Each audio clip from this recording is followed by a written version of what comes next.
Boy, all that gangster talk, all that you ain't say nothing to the police stuff and everything, bruh, this right here is going to be crazy. Now, to protect certain people, all I'm going to say is last week. Last week, Ben 10 got interviewed by two detectives, one white, one Hispanic. So, when y'all see whichever one of these detectives pop out, bruh, it's all bad. What I mean when I say it's all bad, all the rumors about the feds and all this shit and everything, yeah, that's true. But HPD got their detectives that just talk to Ben 10. Ain't no way NBA gang is going out like some straight goofies, because after this new report dropped about Ben and OG3 allegedly snitching, it's a wrap. I need y'all to stop whatever you're doing right now. Pause the game, put the phone down, and tell whoever's next to you to chill, because what I'm about to break down today is one of the wildest stories to come out of the rap and NBA world in a long time. And I'm not just saying that for hype, I say that because this story has everything: violence, betrayal, loyalty being tested at the highest level. It even pulls one of the most powerful names in the white-nosed music industry into something nobody saw coming. We're talking shootings, we're talking birthday dinners turning into crime scenes, we're talking alleged snitching at the highest level, we're talking about OG3, Ben 10, and J. Prince Jr., and how a night that was supposed to be a celebration ended up allegedly bringing down one of the most connected men in Houston. And by the time I finish breaking this down, your jaw is going to be on the floor. But listen, gang, and I need y'all to really hear me before we even get started. The craziest part of this story isn't what happened the night of that event. Shooting, the craziest part is what happened after. That's where the real story lives. That's where everything flips upside down. That's where people you thought were solid allegedly show their true colors. So stay locked in from start to finish, because if you click off early, you're going to miss the part that has the entire internet split right now. Let's get into it, all right, gang, before we get into the actual events. Let me set the scene, because context matters in a story like this. If you know anything about Houston rap culture, and I mean really know it, not just surface level, you already know. The name J. Prince, the man is a living legend, CEO of Rap-A-Lot Records, the label that helped put Houston on the map in a way that can't be overstated. We're talking Scarface, we're talking Guido Boys. We're talking about a man who built an empire from the ground up in one of the most competitive and dangerous industries out there, and he didn't just survive, he thrived. He became one of the most respected, most connected, and yes, most feared figures, not just in rap, but across the entire entertainment space. His name carries weight in ways most people can only dream of now. J. Prince Jr., his son, has been out here trying to carve out his own lane, and look, when your father is J. Prince, that's both a blessing and a burden. The doors that open for you because of that name are unreal. The access, the connections, the instant respect, it's on a level most people will never experience. But the expectations that come with that name, the pressure, the way people watch your every move to see if you're really built like your father, that's heavy. And J. Prince Jr. has been navigating all of that running, with NBA players, artists, staying deep in the culture, trying to build his own legacy alongside everything his father created. And for a while, it looked like it was working. People respected the name, they gave him access. They treated him like someone who mattered on his own, not just somebody's son. But then everything changed, and it changed at a birthday dinner. So check this out. OG3, for those who might not be too familiar, is a name that runs deep in certain Houston circles. And when I say certain circles, I don't just mean location. I'm talking about a world where the streets, the entertainment industry, and the NBA all overlap in ways that look flashy from the outside, but are way more complicated behind the scenes. OG is connected to the streets, to basketball culture, to people moving in rooms most of us will never even see. And OG3 and J. Prince Jr., these aren't strangers. These aren't people who just crossed paths. Once, these are people with history, people who broke bread together, people who supposedly had real love for each other. That matters. Keep that in mind as we go, because the closeness makes everything that allegedly happened hit way harder. So when OG3 throws a birthday dinner, it's supposed to be exactly that, a celebration. His people around him, good food, good vibes, everybody enjoying the night. That's what it's supposed to be. And by all accounts, that's exactly how it was expected to go. Nobody walked in thinking anything crazy was about to happen. Nobody had their guard up. It was a birthday dinner. Simple as that. Safe, chill, a good night. But here's where things take a turn, because Ben 10 was at that dinner. And before we go any further, you need to understand who Ben 10 is in this situation. And no, not the cartoons. Stay with me. Ben 10 was someone in that same circle, someone running with J. Prince Jr., someone who had access to these spaces. Because of the relationships he built from the outside, you'd think Ben 10 was solid, loyal, on the same team as everybody else at that table. That's how it looked. That's what people believed. But lock this in your head right now, because it matters in these streets. The most dangerous person in the room is never the stranger, never the outsider. It's always the one you invited, the one you ate with, the one you trusted enough to bring into your space. Remember that now. What if I told you that at OG3's own birthday dinner, his night of celebration shots were fired, not outside, not in the parking lot. After people left at the dinner, while people were celebrating, while the birthday man was in the room. That's insane. No cap. Ben 10 gets shot at OG3's birthday dinner, and instantly the question hits the internet, the streets, every comment section from Houston to New York to LA, who did this? And more importantly, why? Because this wasn't random, let's be clear about that. Nobody just walks into a birthday dinner and starts shooting by accident. This wasn't wrong place, wrong time. This was targeted, deliberate, planned a message. And the moment people started digging into that message, and who sent it, that's when the story went from shocking to straight jaw-dropping. Now, gang, understand this. When something like this happens in these circles, information doesn't come out clean. It leaks slowly through whispers, through posts that go up and disappear, through people talking to people. And those whispers, they started pointing in a direction that genuinely shocked folks, because the name that started coming up wasn't random. It wasn't an outsider. It was someone connected to everybody involved, J. Prince Jr. Let that sit for a second, because this ain't just some random rumor. This is someone tied to OG3. Someone Ben 10 was around, and the claim, the one blowing up the internet, is that J. Prince Jr. allegedly gave Ben 10 the green light for what happened that night, allegedly told him to go do what was done. Y'all seeing this? Are we surprised? Because this is where everything starts to unravel. This is where it stops being just a shooting and turns into something way bigger. Think about it. If that's true, then Ben 10 didn't walk in there on his own timing. He didn't act off his own emotions. He allegedly walked in as somebody else's move, somebody sent to do something while the one giving the orders stayed far away from the scene, and that person connected to OG3 at his birthday dinner that just turned into a crime scene. That's cold, that's calculated, and honestly hard to even wrap your head around, and that's allegedly what went down. I'm telling you, this story gets darker every time you look at it from a different angle. Now, here's where things really shift, and this is the part people need to slow down and really process, because everything so far, as crazy as it sounds, is just the setup. Ben 10 wasn't in good condition after that shooting. This wasn't something you walk off. This wasn't a graze. He was in serious shape fighting life, and while he's in that hospital, while the streets are buzzing, while social media is trying to piece everything together, real decisions were being made behind the scenes. Because in situations like this, there are always two roads. Road one, the street codes say nothing, keep it in-house handle. Everything you're way outside the system, and then there's road two. The road that once you take it, there's no coming back, the one that puts a label on your name forever. And this is where everything flips. Ben 10 wakes up, and Ben 10 starts talking. I'm dead serious, according to everything circulating online, everything spreading through the streets. Ben 10 allegedly made statements to law enforcement about what happened that night at OG3's birthday. He allegedly sat down with investigators and gave his version of what went down. He allegedly told them what happened. And here's the part that flips everything, who was allegedly behind it. And gang, he wasn't the only one of the man whose birthday it was, the one who hosted the dinner at. The reason everybody was even there, OG3 allegedly made statements too, bro. Do y'all really hear what I'm saying right now? Sit with this for a second. The two people at the center of this entire situation, both of them allegedly went to law enforcement and gave their accounts. Both of them allegedly cooperated with investigators, and the name that reportedly kept coming up in those conversations, the name that allegedly showed up heavy in what they told law enforcement, J. Prince Jr. gang.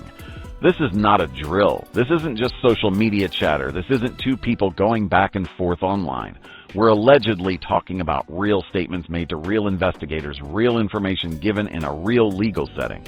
Kind of info law enforcement can actually use, the kind that carries real consequences. And once you understand that, once you really grasp the weight of what allegedly happened, everything that follows starts to make a whole lot more sense. That's crazy. No cap, because this whole situation just jumped from street drama to something with serious legal implications. Now here's where I need y'all to lock in, because this is the part where all the dots start connecting. And look, I want to be clear. I'm laying out what people are saying, what's being analyzed, how the narrative looks from the outside. Fans are claiming that the reason J. Prince Jr. ended up getting arrested is directly tied to those statements, directly tied to what Ben 10 and OG3 allegedly told investigators after that shooting.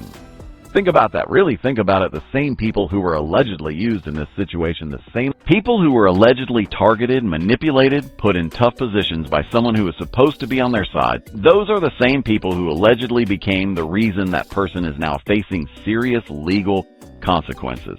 That's what a plan going completely left looks like. That's what happens when people allegedly get used and then decide they're done being used. That's what happens when loyalty turns out to have limits you didn't expect. Now we gotta address the elephant in the room, because the moment this information started circulating, the moment people heard that Ben 10 and OG3 allegedly spoke to law enforcement, the internet went crazy. No holding back comments flooded in posts, went viral, podcasts lit up, and one word kept popping up over and over again. Snitching. Now, gang, I'm not here to preach street code or tell anybody how to feel. That's not my place, but I will break it down why this situation is hitting way harder than your average internet drama, because OG3 and Ben 10 aren't random civilians who got caught in something. They didn't understand these aren't outsiders. These are people who were deep in this culture, people who knew the rules, who understood the code, who knew exactly what it means to break it, and allegedly they broke it. That's why the reaction has been so intense. But here's where it gets even more complicated, and I really need y'all to think about this part, because this is where people are truly divided. If J. Prince Jr. allegedly gave Ben 10 the order that night, if Ben 10 was allegedly just following instructions from someone above him, then what does the code really mean in that situation? Because on one side, yeah, talking to police is what the streets call snitching. That's not debatable. But on the other side, and really think about this, if you were allegedly used by someone you trusted to carry out violence, and that same person is setting things up to walk away clean while you carry all the weight, do the rules still apply the same? If somebody allegedly sent you into a situation and then sat back while you dealt with the fallout, is the code something they still get to stand on? That's the question people have been arguing about nonstop in the comments, group chats, podcasts, everywhere. Since this story blew up, chat, are we really surprised people are split? Because I'm not. This isn't simple. This is layered, complicated, and that's exactly why it keeps getting talked about. And what makes the OG3 angle even crazier to me, like genuinely wild, is that it was his birthday dinner, his night, his celebration. The whole point of that gathering was to show love to him, and allegedly someone used that moment, used that environment where people were relaxed, celebrating, not expecting anything to go wrong, and turned it into something violent. Then the fallout from that night, the statements, the cooperation, the information that allegedly got handed over becomes the very thing that leads to handcuffs on the person who supposedly orchestrated it. Think about that full circle. You allegedly used someone's birthday dinner as the setting, and then the birthday man and the person who got shot both allegedly become the reason you get arrested. That's twisted. That's ironic. That's jaw-dropping, and this isn't a movie. This is real life, real people, real consequences that don't disappear. When the story ends, when the news broke that J. Prince Jr. had been arrested, the reaction online was instant and loud. Because here's the thing about the Prince name that a lot of people don't fully grasp. This isn't just a Houston name. This isn't just a rap name. The J. Prince legacy carries weight across the entire entertainment and sports world in a way that's rare. Athletes know that name, artists know that name, executives know that name. So when serious legal trouble gets tied to that name, it doesn't stay local. It spreads everywhere, and people everywhere started paying attention. Fans immediately started connecting the dots, lining up timelines, linking the arrest to those alleged statements, connecting what happened after the shooting to what was now happening. Legally regular people, YouTube watchers, Twitter users were out here doing full breakdowns, mapping everything out step by step, and what they kept circling back to, what they kept saying was key to understanding how J. Prince Jr. ended up in this position, was those alleged statements from Ben 10 and OG3. And look, I hear both sides. I understand the culture. I understand why some people feel like what Ben 10 and OG3 allegedly did is unforgivable, that perspective is real, but I also want y'all to think about this. Sometimes the loudest voices in a situation are the ones that benefit the most from you looking in the direction they're pointing. Sometimes the people getting called out the hardest are the ones who are in the most impossible positions, and sometimes the real accountability in a story like this isn't even where all the noise is trying to lead you. It's somewhere else entirely. I'm just putting that out there. Take it how you want. But really think before you fully decide, gang. Let me zoom out for a minute, because I feel like something important gets lost when we stay too deep in the individual details of a story like this at its core. This situation is really about power, and what happens when power is allegedly abused by someone who had too much influence and not enough accountability around them. J. Prince Jr. was in a position of real influence. People moved when he moved, doors opened when he showed up, trust, loyalty, access people gave it because of who he was and who his father is. And when that kind of influence is used responsibly, it can do a lot of good things. But when it's allegedly used to manipulate people, to put people in risky situations, to weaponize loyalty against others while staying protected on the outside, this is where things go left in a way that can't just be undone. And allegedly, that's exactly what people are saying happened here. That trust was allegedly weaponized. That influence was allegedly misused. And the people on the receiving end made decisions that changed everything. Because when people feel used, when people feel like they were just a piece in someone else's game, when they realize they took risks or took falls for someone who never planned to stand with them when things went bad, sometimes those people start talking.